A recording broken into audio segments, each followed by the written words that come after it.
You've probably heard 100 stories about the West. Gunfights, gold rushes, men on horses riding into sunsets that nobody actually saw. But nobody tells you about the ones that happened in the silence between those moments. Nobody tells you about a 6'5" man with hands like shovels and a voice like creek water over flat stone, standing in the middle of a trading post, in front of a woman who had every reason to walk away, making her an offer she hadn't asked for, didn't expect, and couldn't explain. Nobody tells you what she did next. And nobody tells you what it cost him to ask.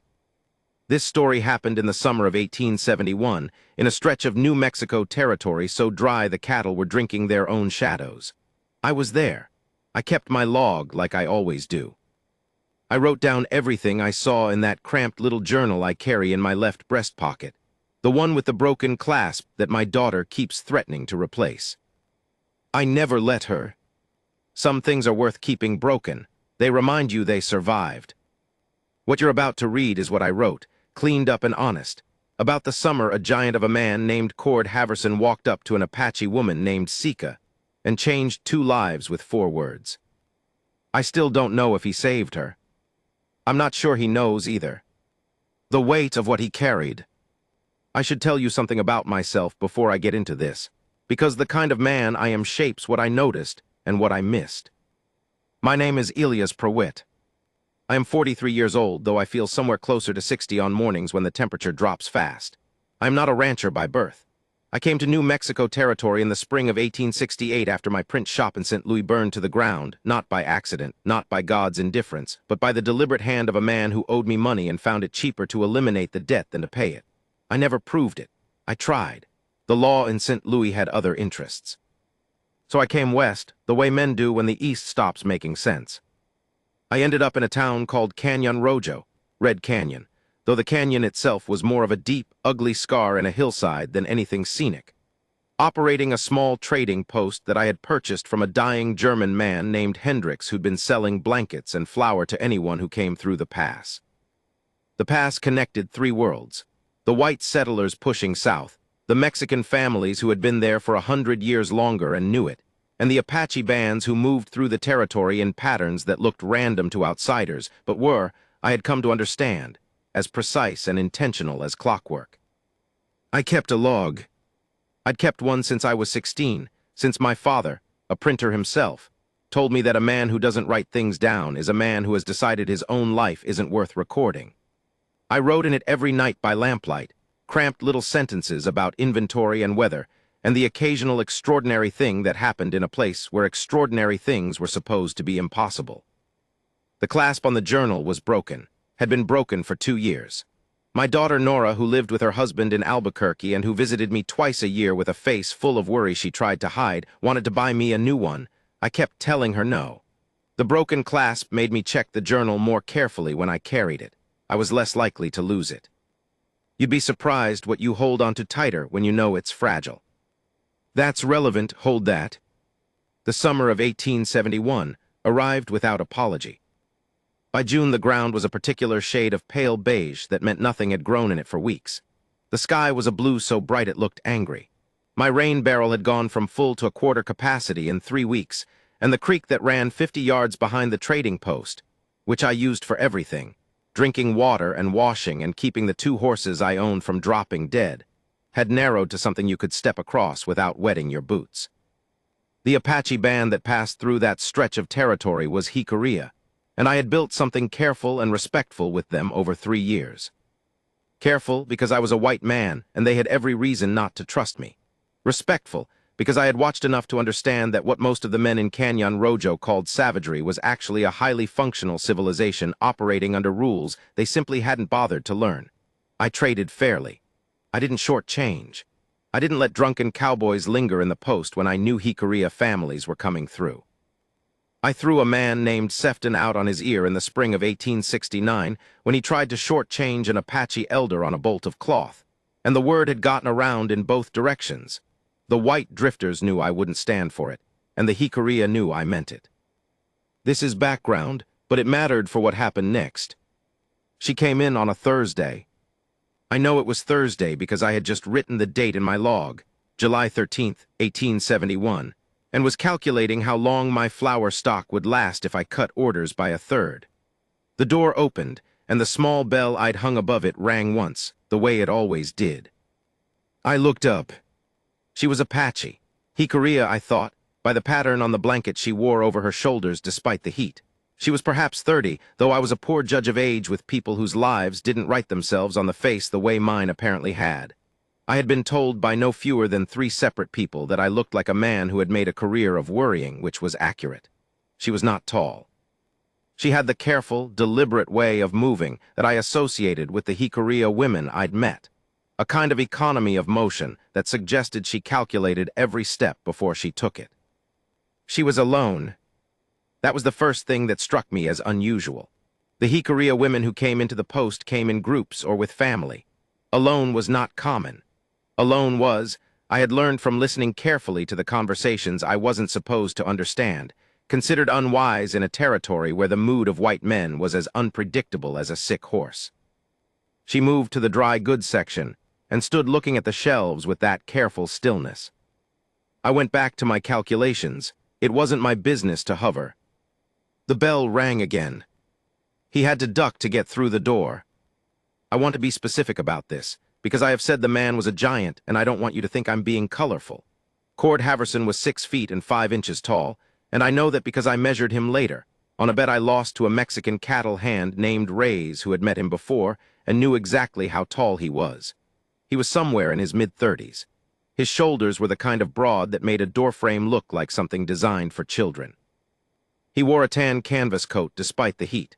A battered hat with a crease that suggested it had been sat on many times and argued with, and boots that I immediately clocked as the most worn-out footwear I had seen on a man who still appeared to be walking without complaint. He was not handsome in any conventional way. His face was weathered and angular, the kind of face that suggested he had spent significant portions of his life outdoors and whether that was not pleasant. He had pale gray eyes, the color of sky before rain, not the color of anything warm, and a jaw that looked like it had been constructed with too much material. He was clean-shaven, which surprised me. Most men out here didn't bother. He looked around the trading post with the practiced assessment of someone who had walked into a lot of places for the first time and learned to take a quick accounting. He saw me behind the counter. He gave a nod that was neither friendly nor unfriendly, transactional, the kind of nod that meant I see you and I will deal with you when I need to. Then he saw the woman by the dry goods shelves. I watched his face because I always watched faces. 30 years of setting type and reading people's expressions as they looked over proofs had made me quick at it. What I saw in Haverson's face when he saw her was not the contempt I saw in half the white men who came through. It wasn't the aggressive discomfort of a man who had decided he didn't want to share a room with an Apache. It was something else, something I couldn't immediately name. He moved to the other side of the post, toward the tools. I kept calculating flour. The woman, I didn't know her name yet, that came later, moved slowly along the dry goods shelf. I noticed she paused at the salt. She picked up the tin container I sold, turned it over, set it back. The price was marked on a card in my hand. I watched her look at the card. I watched her face do something small and closed when she read it. She set the tin back. She moved to the blankets. Same thing, same careful assessment, same small closure in her expression. She was calculating what she could afford and what she couldn't, and the math was not coming out in her favor. I knew that particular kind of stillness. I had stood in front of my own shelves in St. Louis with my print shop gone and worked the same numbers and come to the same conclusions. There is a specific quality to the silence of a person realizing they don't have enough. I said nothing. It wasn't my business to embarrass her. The tools section was at the back of the post, near the east window, and Haverson had been back there for a few minutes. Long enough to have decided on whatever he wanted or moved on, but I hadn't heard him come back up. I glanced over. He was watching her, not with anything predatory or aggressive. With that same expression I hadn't been able to name earlier. I was closer to it now. What it looked like, I realized, was recognition, like a man who had seen something before and was deciding whether to say so. The woman moved toward the door. She hadn't bought anything. Haverson moved first. He crossed the trading post in about 4 steps, which for a man his size was not many.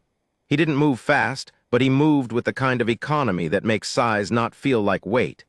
He was precise about where he put his feet, which told me he'd spent time in spaces where you had to be careful. He came around the shelves and positioned himself slightly to her left, not blocking the door, not cutting her off, just close enough to be addressing her. She stopped. Her chin came up. Her shoulders changed, not a lot, but I saw it. A preparation. I'd seen that before too, and it made something tighten in my chest, because what it was a woman making herself ready for something she didn't want to face. He said 4 words. I heard them clearly from behind the counter, in the quiet of the trading post, in the middle of that too bright July afternoon. I need a guide. She looked at him. I don't know what she was reading in his face. Probably things I couldn't read, things that required context I didn't have access to. She was reading him the way he had read the room when he walked in, fast and thorough and without sentimentality. She said nothing. I'm heading into the Sangre de Cristos, he said. His voice was lower than I expected from a man that size, quieter, like he'd learned at some point that volume was rarely the persuasive element. East face, up through the timber country. I've got a property survey that's wrong. I need to find the actual boundary markers before a man named Greaves does, because Greaves has got a lawyer and I've got 4 weeks. She still hadn't moved. Her expression was contained, careful. I'll pay well, he said. Supplies for you and your family for 3 months. Salt, flour, dried meat, blankets if you need them. I'll give you half before we leave and half when we get back. He paused. He seemed to be weighing something. I know you've got no reason to trust me, he said. I'm not asking you to, I'm asking you to consider it. That last sentence landed differently than the rest. It wasn't pleading. It wasn't entitled. It was simply honest in the specific way that honest things land when you haven't been expecting honesty. She looked at him for a long moment that had weather in it. Then she looked at me. I don't know what she was asking. Permission? An assessment? A reference? I held her gaze and gave her what I could, which was a neutral nod that I meant to communicate. He's not known to me, but nothing in his manner suggests the particular kind of danger you're right to watch for. She looked back at him. I know where the old survey markers are, she said. Her English was careful and accented and entirely precise. I know the east face, I know the timber country. He waited. My name is Sika, she said, and I have conditions. He listened to all 3 of them without interrupting. Without his expression shifting into the particular kind of closed-off impatience I'd seen in men who felt that women, especially Apache women, shouldn't be the ones setting terms. He just listened. The first condition, she chose the route. He followed her lead on the mountain, no argument, no overriding her judgment based on his own assessment. In terrain she knew and he didn't, she was the authority. He could ask questions, he could not override decisions. The second condition, if they encountered Hikaria on the trail, he stayed back and let her speak first. He did not reach for any weapon unless she told him to. He did not speak unless she translated and invited it. The third condition was the one that took a moment longer to say. She said it with that same careful stillness, but I saw something shift underneath it, something that had weight and a specific gravity. My son is with my cousin's family in the canyon below Red Mesa, she said. He is 6 years old. He is sick. I am going to trade for medicine with the supply rider who comes through Mora on the 15th. That is why I am here today, to calculate what I can offer. She stopped. She didn't look away from Haverson. If you are honest about your offer, 3 months of supplies in advance, half now, I will have enough to send him what he needs and still go with you. If you are not honest, if you are calculating that I will accept less because my child is sick, then I would ask you to say so now. I would prefer a direct lie to a generous one. The trading post was very quiet.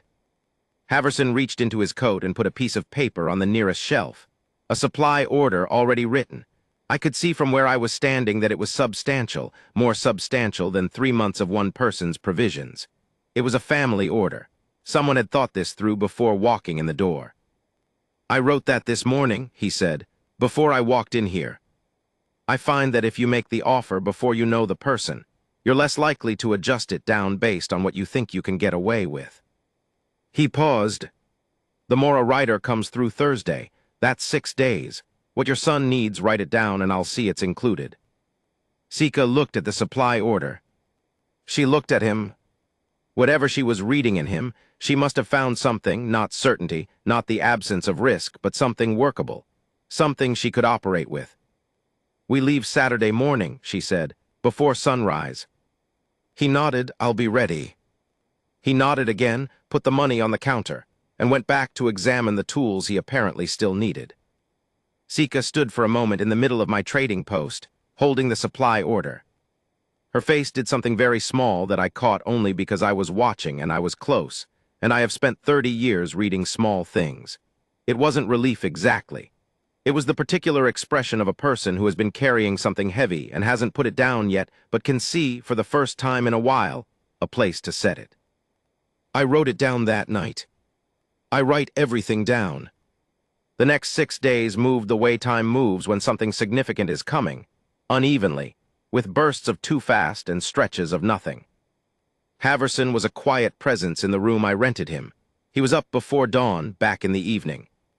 He spent the days doing whatever it was he needed to do before a mountain survey, which I gathered from fragments involved rechecking maps, inspecting his horse, preparing equipment. He ate at the table in the corner of my post without taking up more space than necessary, which was a feat for a man his size, and he didn't drink, which I noted because most men in his situation, working against a deadline, carrying the weight of a property dispute that could ruin him, turned to the bottle. I asked him about that on the third day. He was eating and I was pretending to sort nails, and the silence had reached that particular ease where a question didn't feel like an intrusion. "You don't drink," I said. He looked up. "No. Most men in your situation would." He considered that. "I had a situation about 10 years back," he said, "where the drinking and the situation arrived at the same time and helped each other along until neither one was manageable." He paused. "I chose the situation." I didn't ask what the situation was.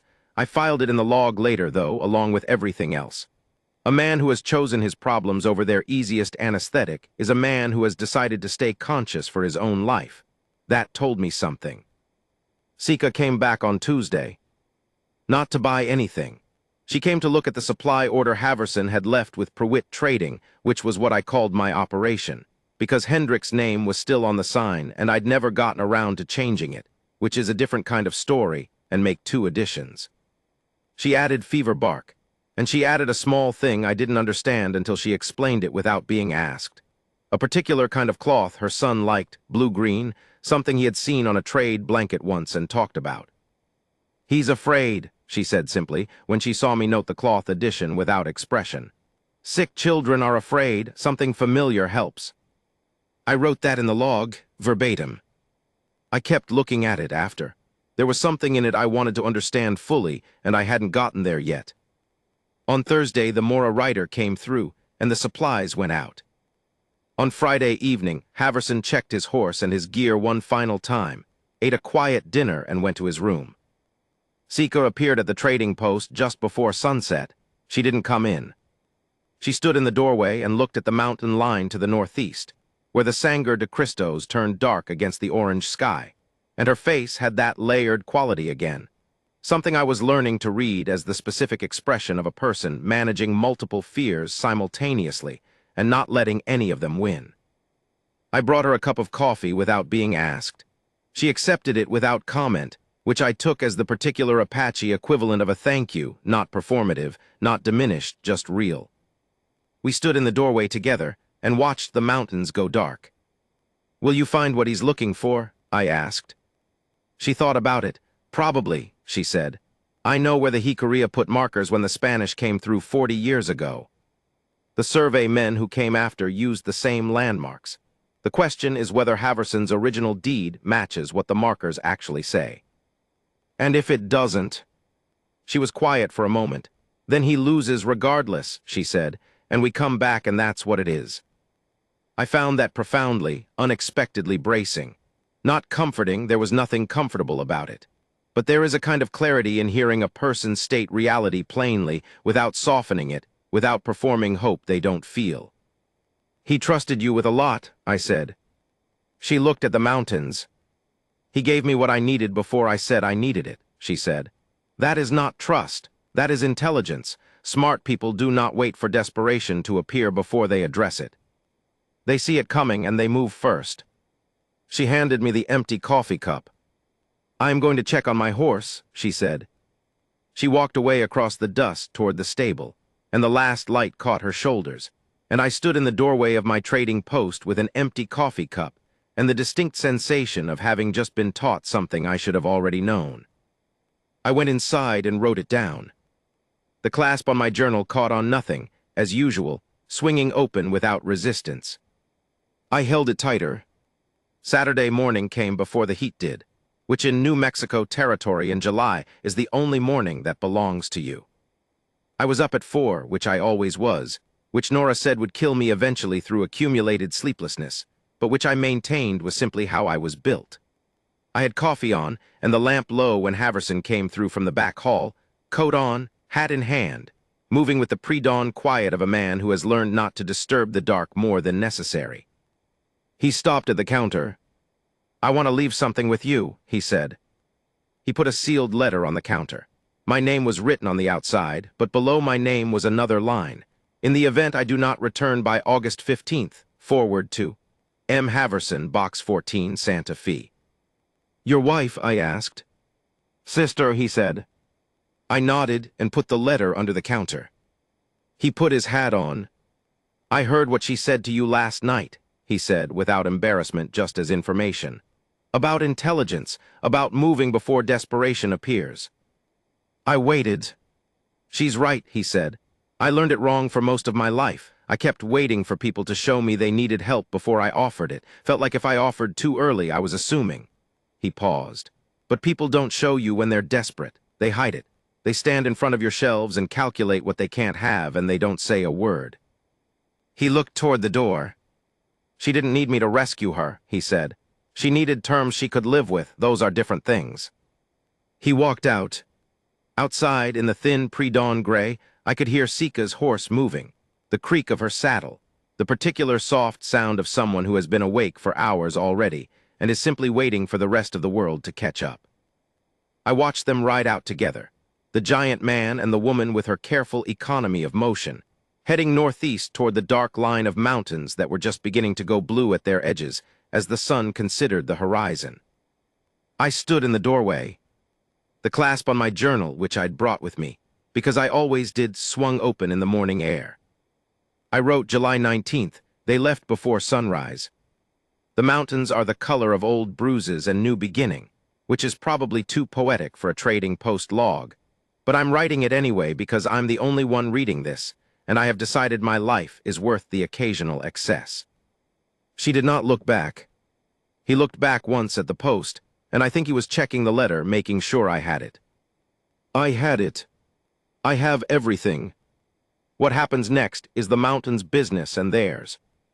I'll write it down when they get.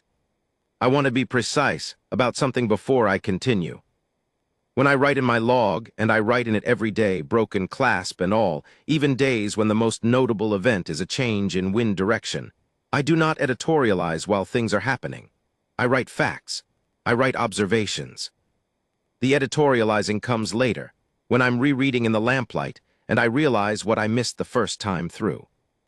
What follows is what Cord Haverson and Sika told me when they came back, and what I have since assembled into something approaching a coherent account. Some of it came from Haverson directly, in long and careful sentences, sitting at my corner table on the evening of July 31st. Some of it came from Sika, in shorter, more specific pieces, over the following 2 days. Some of it I have inferred from what I know of both of them, and I have tried to be honest about which is which. I was not on the mountain with them, but I know what the mountain does to people, because I have watched people come back from it for 3 years, and there is a particular quality to the face of a person who has been tested at altitude and in timber and by weather and by each other, and they both had it when they rode back in. I'll tell you what it looked like later. First, let me tell you what happened. They made good time the first day. Haverson told me this in the flat, factual way of a man who is not interested in drama about logistics.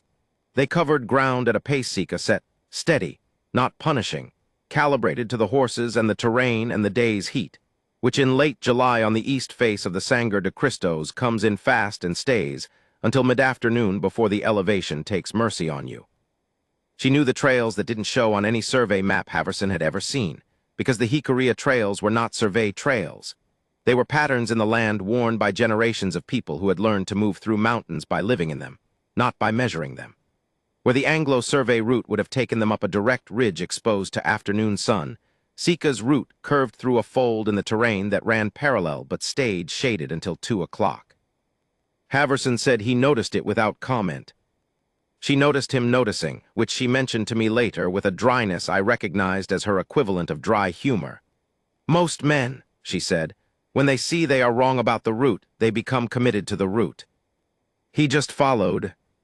The first night they camped at a spring she knew, not marked on the survey maps, not visible from any angle that would make it accessible to someone without local knowledge.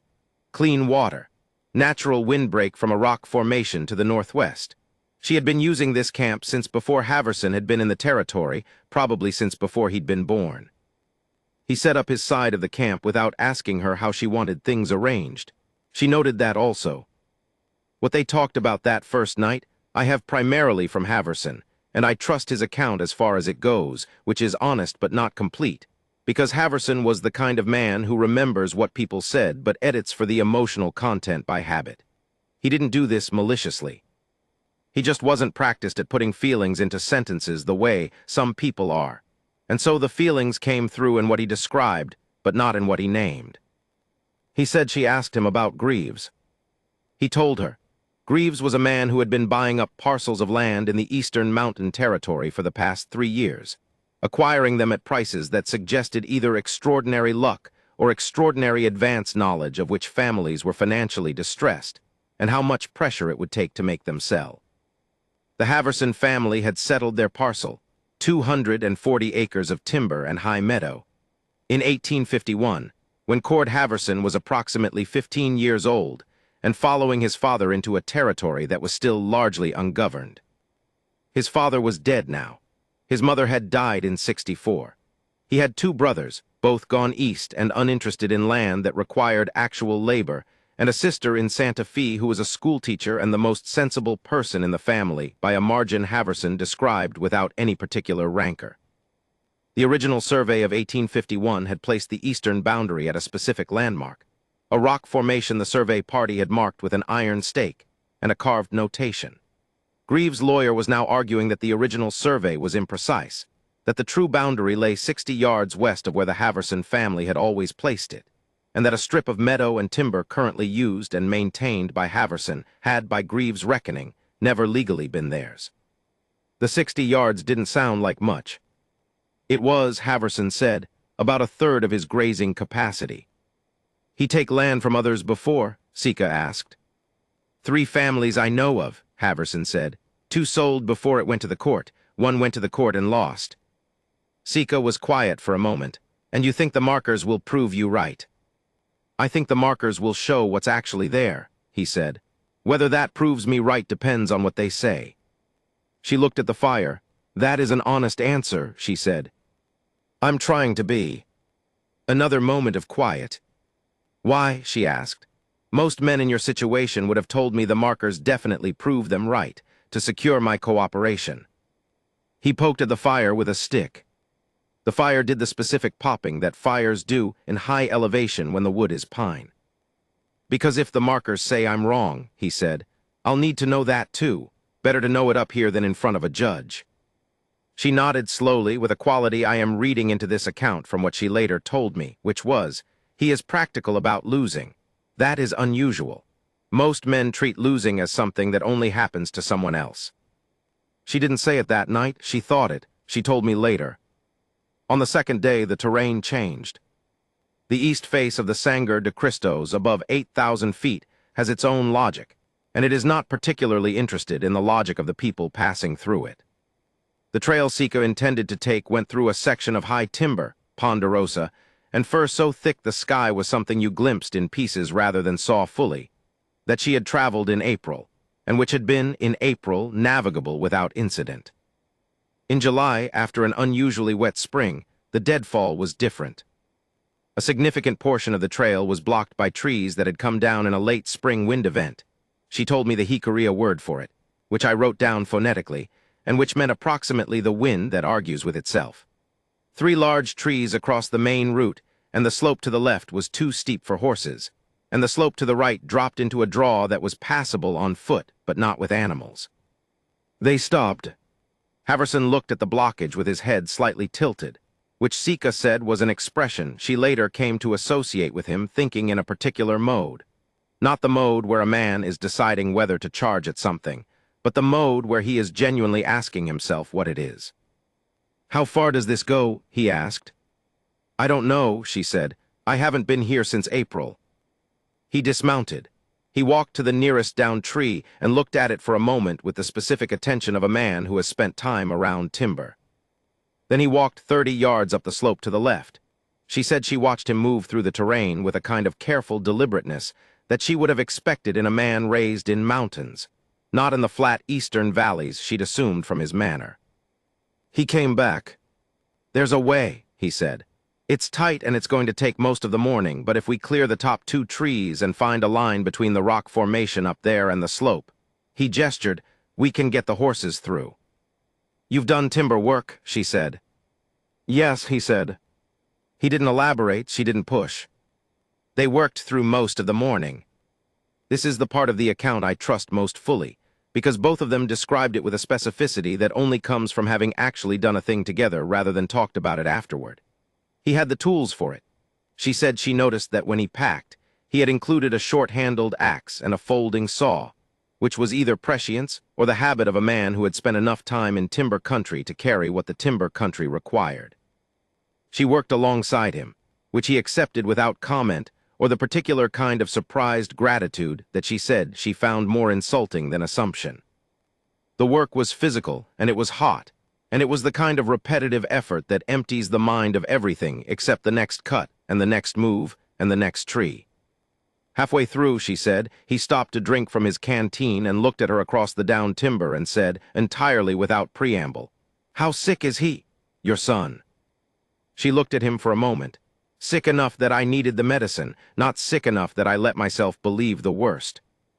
He nodded, he put the canteen away. He went back to work. She stood for a moment before she went back to work too, because the sentence he had just absorbed, "not sick enough that I let myself believe the worst," was the kind of sentence that had a lot of structure underneath it, and he had not taken it apart or tried to fix it or offered her any of the particular varieties of optimistic reassurance that she said she had learned to experience as a form of selfishness. People making themselves feel better about your problem by reframing it more cheerfully. He had just nodded. She had told him the truth about her child in as many words as it required, and he had received it as the truth. She said that was when she decided he was, in fact, an unusual man. She said it the way she said most things, without ceremony, as pure information. But I noted it. They got through by early afternoon. The rest of that day was easier. The trail above the deadfall was clear, and Sika knew it well, and by late afternoon they were at a high meadow that Haverson recognized from the survey description that had accompanied his father's original deed. He took out the deed documents, copies, she noted, which meant the originals were somewhere safe, which meant he had considered the possibility of losing the copies, which meant he was organized in the way that practical fear makes people organized. He read the survey description aloud to her. She listened. "There," she said when he was done.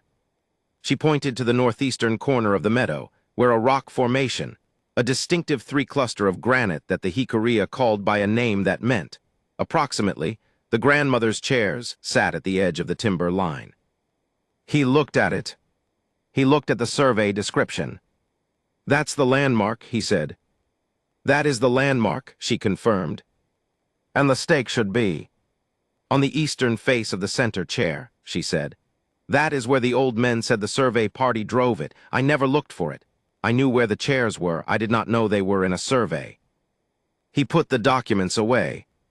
He walked across the meadow, and she walked with him, and the sun was at the specific angle of late afternoon that makes high meadows look like something from a painting that has nothing to do with the actual difficulty of being in them.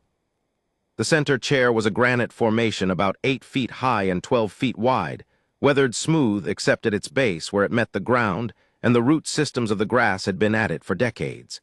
He crouched at the eastern face. He ran his hands along the rock at the base line. She watched him. He went still. He looked up at her. "There's an iron stake," he said. His voice was very even. "And there's a carved mark, the year 1851 and the initials GBH. He paused. "George Benjamin Haverson, my father." She looked at the stake. She looked at the meadow. She looked back at the survey description he had put in his coat pocket. "It is where he said," she confirmed. "The stake is where the survey placed it. The boundary is here, not 60 yards west." He didn't move for a moment. She told me later that his face did something she hadn't seen it do before, which was go very briefly vulnerable, in the way of a face that has been held in a specific controlled expression for a long time and briefly, without permission, allows itself to feel something else. It lasted a few seconds. Then it was gone. He stood up. "My father drove that stake," he said. "In 1851, he was 34 years old." She said nothing. There wasn't anything to say, and she knew that. He looked at the meadow, he looked at the timber. He looked at the sky, which at that elevation in the late afternoon was doing something extraordinary with light, an altitude that you don't get to see from the valley. "Thank you," he said. Not for the guide work, not for the specific task completed. She said she heard the difference.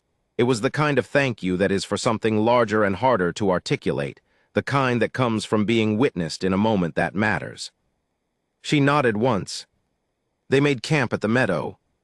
But the mountain was not finished with them. I want to be clear that I have two accounts of what happened that third night and the morning of the fourth day, and they agree on the facts and diverge interestingly on the interpretation, which is how I know they're both honest. The weather came in. In the Sangre de Cristos in July, afternoon thunderstorms are not unusual. Night storms are less common, but not unheard of. What came in on the night of the third day was not a standard afternoon storm that had overrun its schedule. What came in was a sustained weather event, rain and wind. And at their elevation, a temperature drop significant enough that what had been a midsummer night became something that required everything Haverson's canvas coat and Sika's wool blanket, and the limited shelter of the tree line could provide. The horses were unhappy and needed tending. The fire was difficult and then impossible to maintain. The stakes they had driven for the tent, Haverson had a small canvas shelter, pulled loose in the wind, and they spent a portion of the night holding it in place rather than letting it go. Haverson's account of this was practical and terse. The weather came in, they managed it. The horses were fine. They took turns sleeping. She knew how to read the wind's direction shifts, and he didn't, so she directed the positioning of the shelter, and he executed it. Sika's account was more specific. She said, at some point in the middle of the night, when the rain was at its worst, and the wind was doing the particular thing that mountain wind does where it stops for 10 seconds, and you think it's over and then it comes back twice as hard. She was holding the shelter stake with both hands and shaking, not from cold exclusively, but from the accumulated weight of everything. Her son sick in the canyon, the mountain and its unexpected difficulty, the stranger she had agreed to trust, the 3 months of supplies she had bought with that trust, and the specific fear that comes from calculating risks and having no way to verify the calculation until it's too late to change it. She said Haverson saw it. Not the shaking, she was holding the stake in the wind, everything was shaking. He saw whatever it was underneath it. He moved beside her and took the stake with both hands, not displacing her but adding to the hold, and he said quietly in the dark in the rain, "I've got it." 2 words. Not "I'll take over," not "let me handle this," not anything that relocated the agency to him. "I've got it." Meaning we've got it, the stake is held, you can ease your grip. She did. She stood there beside him in the rain with her grip loosened by 2 ounces, still holding, still present, but without the white-knuckle desperation. And the storm continued for another 2 hours before it began to lose its argument with itself. And when it was over, they were both soaked, and the camp was a mess, and the horses needed another hour of attention before they settled, and neither of them had slept more than 3 consecutive hours. But the stake had held. The shelter had held. 2 words, I said to her when she told me this. Sometimes, she said, 2 words is what there is. I wrote it down, I underlined it. I'm not sure why. It felt like something I would need later. The 4th day was the descent. It was uneventful in the way that descents from difficult things are sometimes uneventful, not because nothing is happening, but because what is happening is primarily internal, and the terrain you are moving through is the terrain of what you have just survived rather than the terrain under your feet. They came down the way they had gone up, through the timber and around the cleared deadfall, and past the unnamed spring and back toward the valley. Haverson said they talked more on the descent than they had on any other portion of the journey, which he attributed to the specific loosening of attention that comes after the hardest thing is done. He asked about her son. She told him his name was Dohassan, which meant little bluff, or, in a looser translation, small but difficult to get around. He had been named by her father, who had known a man with that quality and admired it. She said the name had been accurate from the beginning. He said, "What's he like?" She thought about it. "Serious," she said. "He does not laugh at easy things, only at things that are genuinely funny. I find this superior." He said he agreed. She said, "And your sister, the schoolteacher?"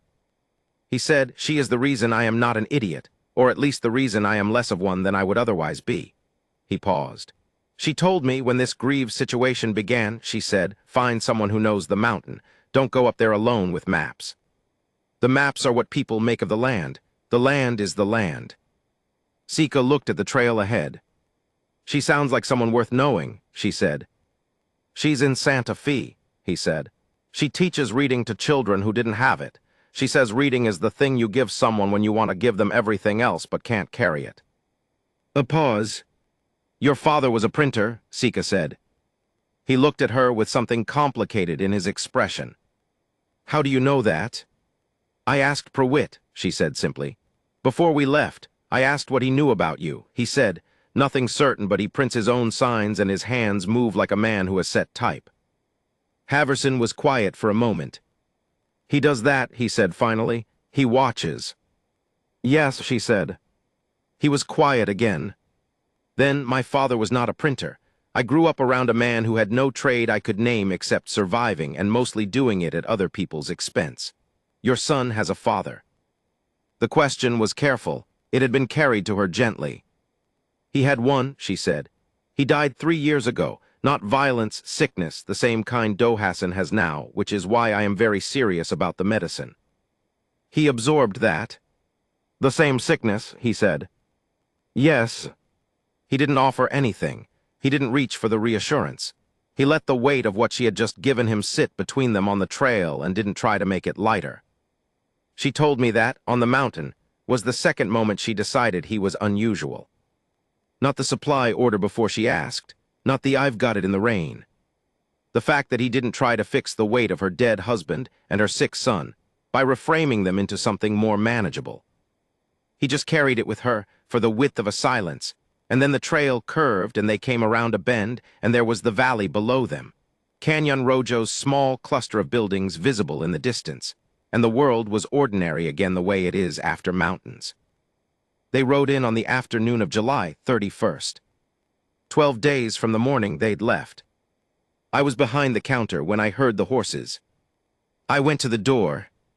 They looked exactly as I expected people to look who had been in the mountains for 12 days in bad weather, worn, sun-cracked, competent. Haverson's coat was showing the weather at the elbows. Sika's braid was coming loose at the end, and she hadn't fixed it. She dismounted first. She looked at me across the distance between the stable and the trading post door. "The markers are where his deed says they are," she said. Her voice was even. She was giving me information, not triumph. I nodded. Haverson dismounted second. He looked at me over the horse's back with the gray eyes and the worn face and that economy of expression. "I need to write a letter to Santa Fe," he said, "and I'll need another night." "Same room," I said, $2. He almost smiled. "I almost wrote that down, but some things you leave for the moment. The paper can wait." The second night Cord Haverson stayed in my trading post. He wrote 3 letters. I know this because I heard the scratch of the pen from behind the wall of the room I rented, and it stopped and started 3 separate times in patterns that suggested not one continuous document but 3 separate efforts, 3 beginnings, 3 middles, 3 endings. The pen paused longest on what I assumed was the third. I heard him set it down. I heard the chair shift. I heard silence for a while that was the specific quality of a man sitting in the presence of what he has just written. I was at my counter writing my own log. My lamp was low. The trading post was empty except for me and the night sounds of a New Mexico Territory summer, which that evening included a dog somewhere down the road that had opinions about coyotes. I wrote July 31st. They came back, the markers held.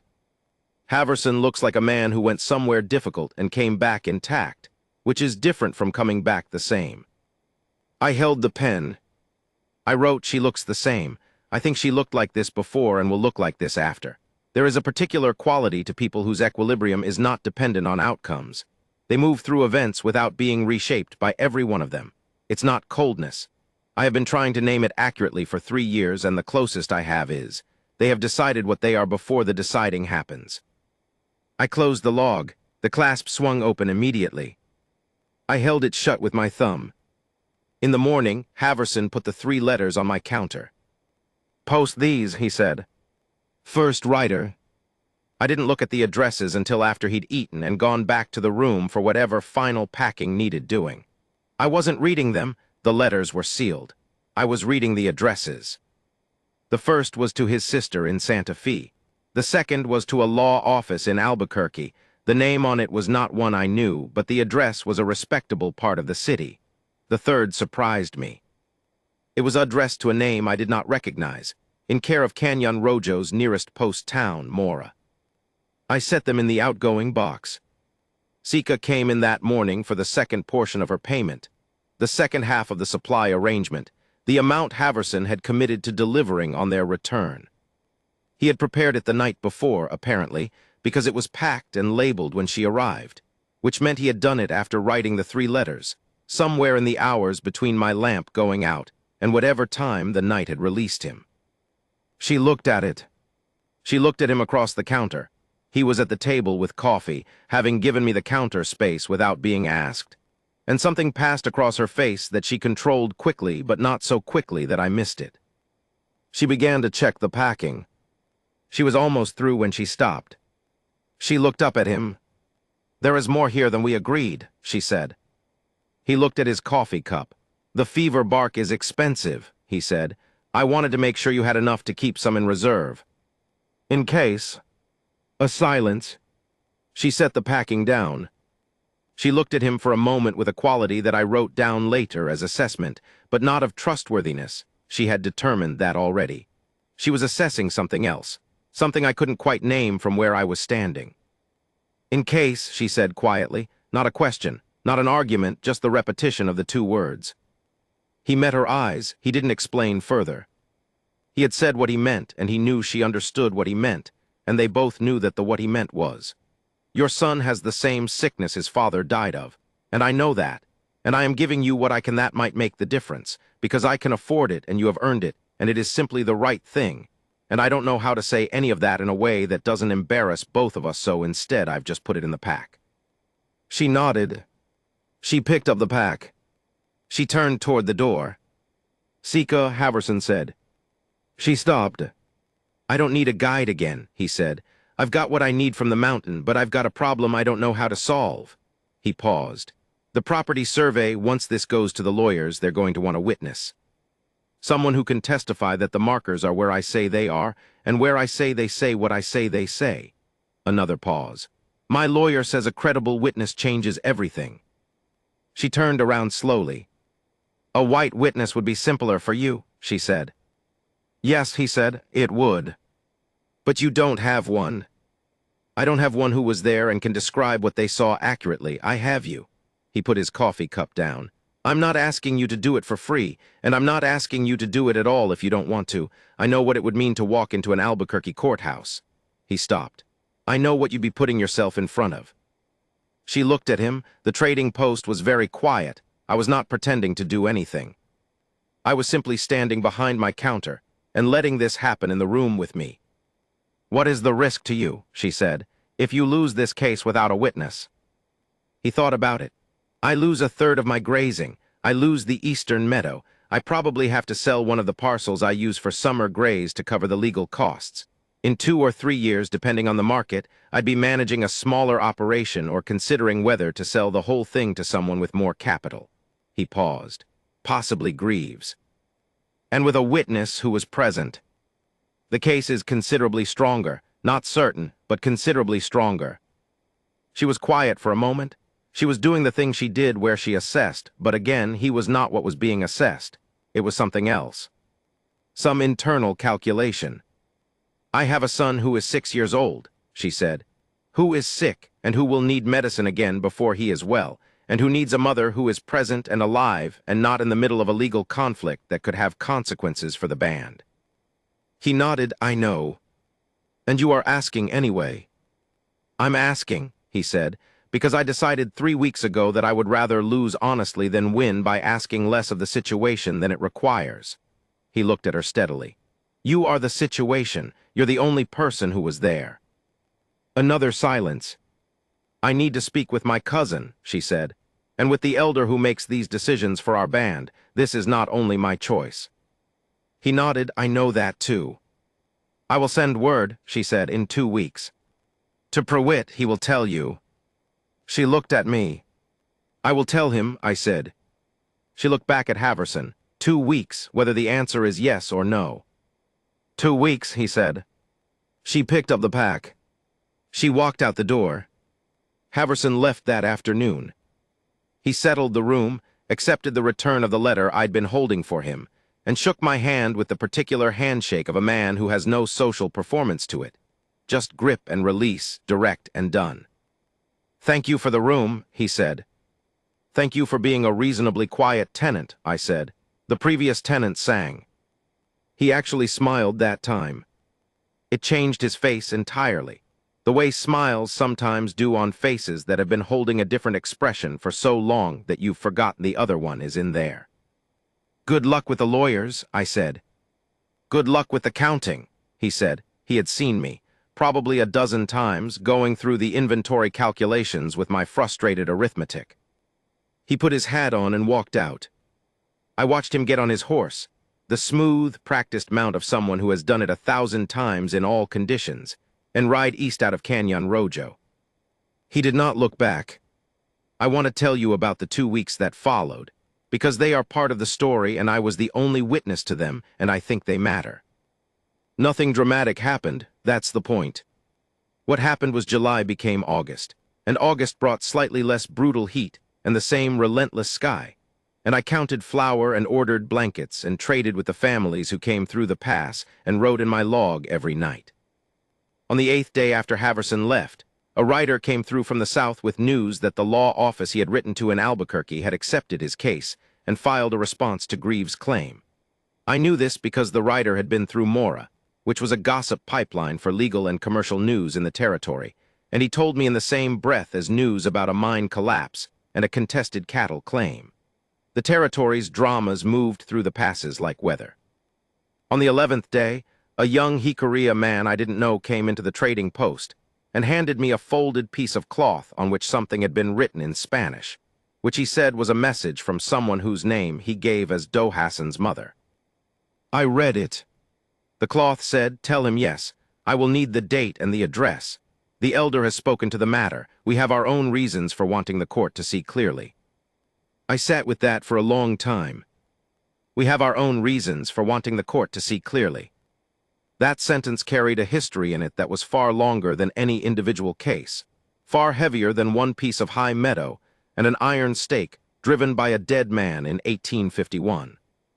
It was a sentence that understood exactly what a courtroom in Albuquerque meant for an Apache woman as a witness, and chose it anyway, not out of sentiment, not out of gratitude for the fever bark and the 2 extra months of supplies, but out of a calculation that had its own integrity and its own terms.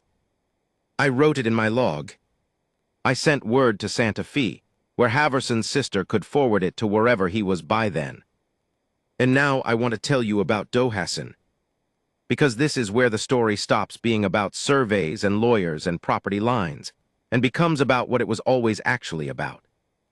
On August 14th, one day before the deadline on Haverson's sealed letter that I had never needed to forward, a woman came to my trading post door.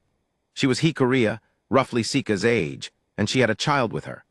A boy, 6 years old, with a serious face and dark eyes that took in the trading post with the specific attention of a child who has been taught to observe carefully. She said her name was Chayton's wife, Chayton being Sika's cousin, and that she was bringing Dohassan to stay in Canyon Rojo for a week while Sika traveled to meet with the lawyers. She said the fever had broken. She said the medicine had arrived in time. She said Dohassan wanted to see the place his mother had gone when she left. I crouched down to look at the boy. He looked back at me with that serious gaze that didn't flinch, and didn't perform the shyness most 6-year-olds use as a bridge between themselves and strangers. "Your mother says you don't laugh at easy things," I said. He looked at me very carefully. "Easy things are not funny," he said, in careful, accented English that was clearly a recent acquisition being deployed with considerable thought. I laughed. He didn't. But something shifted in his face. A very small change, a kind of precise satisfaction, like a man who has placed a bet and watched it win. I put him to work helping me sort blankets, which is to say I gave him the job of holding the end of blankets while I checked them for moth damage, which is the kind of work a 6-year-old can do and be genuinely useful at if they are serious-natured and pay attention. He was both. I wrote in the log that night, August 14th. Dohassan visited. He is exactly as described, small but difficult to get around. His mother is in Albuquerque or on the way to it, walking into a courtroom for reasons that are her own and larger than the case and larger than the man whose meadow is at stake. Her son is well. His fever broke. The medicine arrived in time.